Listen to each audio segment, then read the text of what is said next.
Hola, ¿qué tal? Mi nombre es Sabrina Siems y para el tema de hoy estaremos hablando de los modelos de historia clínica, el examen mental y las aproximaciones de diagnóstico por eje. Para dar inicio es importante conocer que tanto la historia clínica como el examen mental son las bases fundamentales del proceso del desarrollo de un diagnóstico. Tanto la historia clínica como el examen mental nos proporcionan una referencia para aproximarnos a lo que serían los fenómenos psicopatológicos y esto nos ayuda a clasificarlos, ordenarlos y así poder ayudar al sujeto que se está estudiando. La historia clínica. La historia clínica es principalmente una anamnesis. ¿Qué quiere decir esto? Que es una base de información de datos biográficos acerca del desarrollo biológico, psicológico y social de un individuo. En pocas palabras, la historia clínica intenta responder una pregunta y es ¿cómo la persona, el paciente que está delante de mí se convirtió en la persona que yo hoy veo y la persona que hoy estoy atendiendo?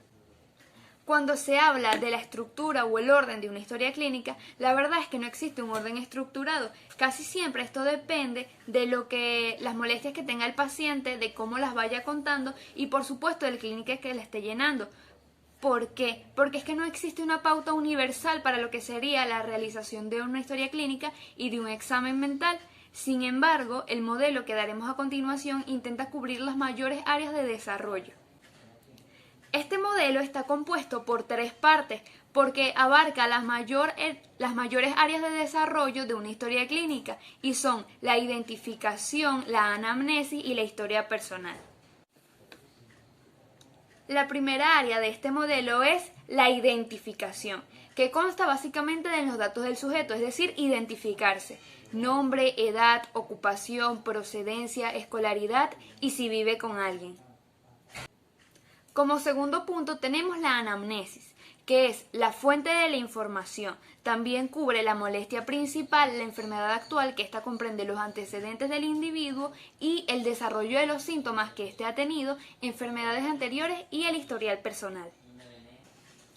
Por último, pero no menos importante, tenemos el historial personal, que en sí se subdivide en tres partes.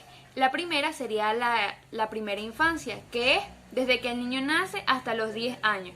La segunda se llama segunda infancia, que es al finalizar los 10 años, o sea, a partir de los 10 años hasta el final de la adolescencia. Y la tercera se llama edad adulta, que comprende desde la adultez temprana en adelante.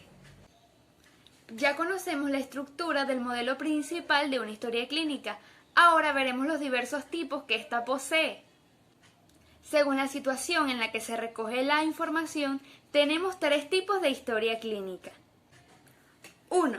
El primer tipo de historia clínica que encontramos es el de emergencia. Este por lo general lo que trata es de agilizar la información porque es de emergencia. Entonces se intentan buscar los datos primordiales del sujeto omitiendo los que por el momento todavía no son tan necesarios. 2. De consulta. Este de aquí es el modelo más habitual y se suele utilizar en las consultas médicas. 3. De hospitalización. Este es el historial que se realiza del paciente durante su estancia en el hospital. Estos son los tres tipos principales de historia clínica. Sin embargo, hay otros que se pudiesen considerar, como por ejemplo la que se toma durante una persona está en la ambulancia y las que son de visita domiciliaria. El examen mental. El examen mental es una recolección de datos que se encarga de evaluar el estado mental de un paciente, por supuesto desde el enfoque médico. Además está orientado a detectar los signos y síntomas de un sujeto específico en un momento dado. Características del examen mental.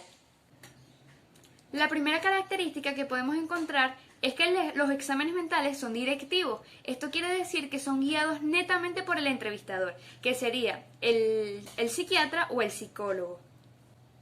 Está constituido por un formato de preguntas estándar. Los fenómenos que se observan y se registran van dentro de un compendio de psicopatología. No deben de ir como una entrevista psicológica.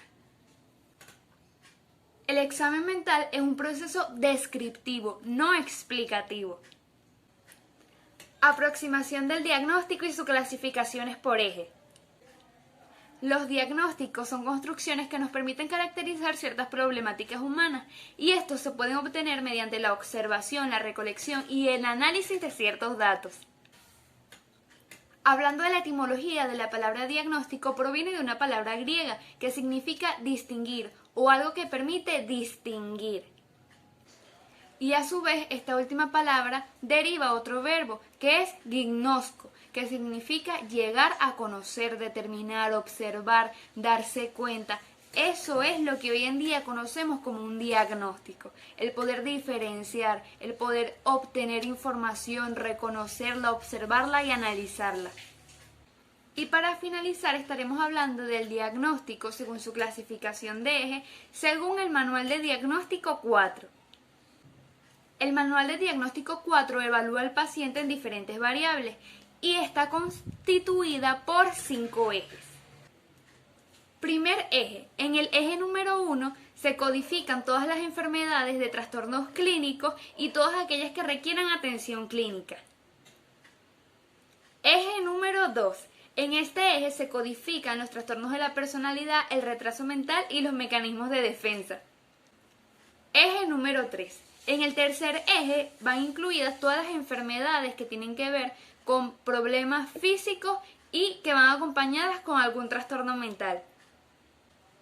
Cuarto eje. En el cuarto eje se codifican todos aquellos problemas ambientales y psicosociales que contribuyen con algún trastorno. Quinto eje. En el quinto eje se incluye la opinión del clínico y la de la actividad del paciente. Bueno, esto fue todo. Muchísimas gracias por su atención.